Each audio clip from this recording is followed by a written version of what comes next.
নমস্কার বন্ধুরা, মন কিচেনে আপনাদের সবাইকে স্বাগত। আশা করি আপনারা সবাই খুব ভালো আছেন। আজকে খুব সহজে মাছের ডিমের বড়া তৈরি করে দেখাবো। অনেক সময় কিন্তু মাছের ডিমের বড়া তৈরি করলে মাছের ডিমের বড়াটা শক্ত লাগে খেতে। তবে আমি যেই পদ্ধতিতে এই মাছের ডিমের বড়াটা তৈরি করব, এই পদ্ধতিতে যদি আপনারা মাছের ডিমের বড়া তৈরি করেন, সেই ক্ষেত্রে কিন্তু মাছের ডিমের বড়াটা উপরটা ক্রিস্পি আর ভেতরটা নরম হবে। চলুন তাহলে দেখে নেওয়া যাক কিভাবে খুব সহজে মাছের ডিমের বড়া তৈরি করেছি। মাছের ডিমের বড়া তৈরি করার জন্য আমি আমার পরিমাণ মতো মাছের ডিম নিয়ে নিয়েছি। তার মধ্যে মিডিয়াম সাইজের দুটো পেঁয়াজ একদম কুচি করে নিয়ে সেই পেঁয়াজ কুচিটাকে দিয়ে দিয়েছি।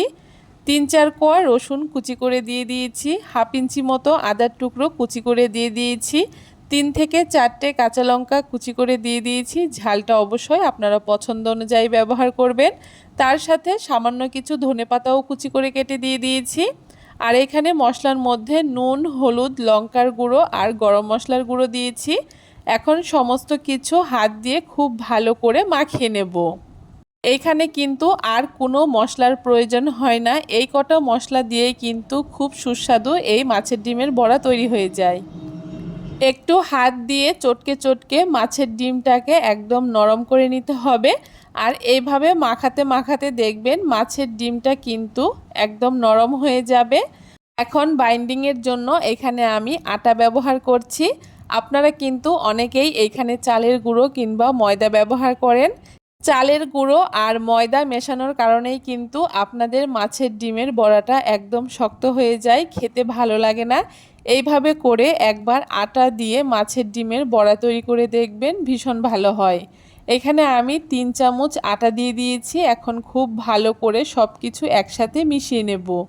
খুব বেশি শক্ত করে কিন্তু এই ব্যাটারটা তৈরি করব না, একটু নরম নরমই থাকবে।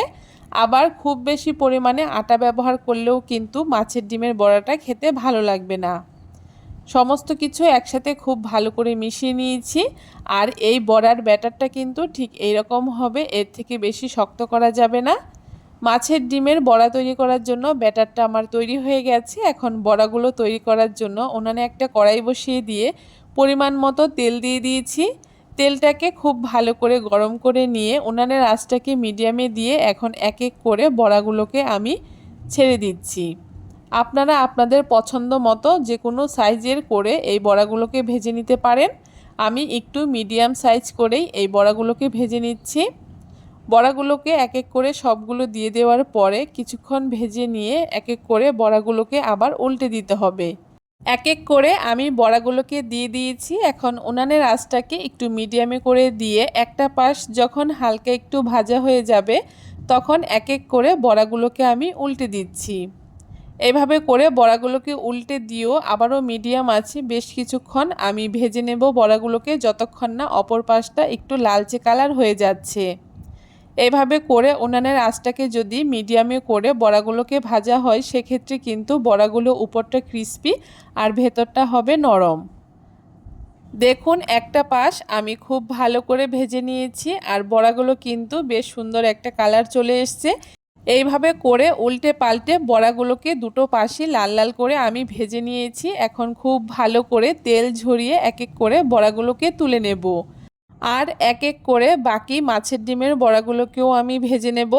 সবগুলো মাছের ডিমের বড়া এখানে আমার ভেজে নেওয়া হয়ে গেছে। আর দেখতে কতটা সুন্দর লাগছে। গরম ভাতের সাথে এই মাছের ডিমের বড়াটা কিন্তু ভীষণ ভালো লাগে। তাছাড়া কিন্তু আপনারা এই মাছের ডিমের বড়াটাকে স্ন্যাক্স হিসেবেও খেতে পারবেন। ভেতরটা কতটা নরম হয়েছে আর উপরটা কত সুন্দর ক্রিস্পি হয়েছে দেখে নিশ্চয়ই বুঝতে পারছেন। আপনারাও কিন্তু এই পদ্ধতিতে একবার মাছের ডিমের বড়া তৈরি করে দেখবেন। এই পদ্ধতিতে মাছের ডিমের বড়া তৈরি করলে খেতে ভীষণ ভালো লাগে। কেমন লাগলো আজকে খুব সহজ পদ্ধতিতে এই দারুণ সুন্দর মাছের ডিমের বড়ার রেসিপি অবশ্যই কমেন্ট করে জানাতে ভুলবেন না। ভিডিওটা ভালো লাগলে সবার সাথে শেয়ার করে আমার চ্যানেলটাকে সাবস্ক্রাইব করে দেবেন।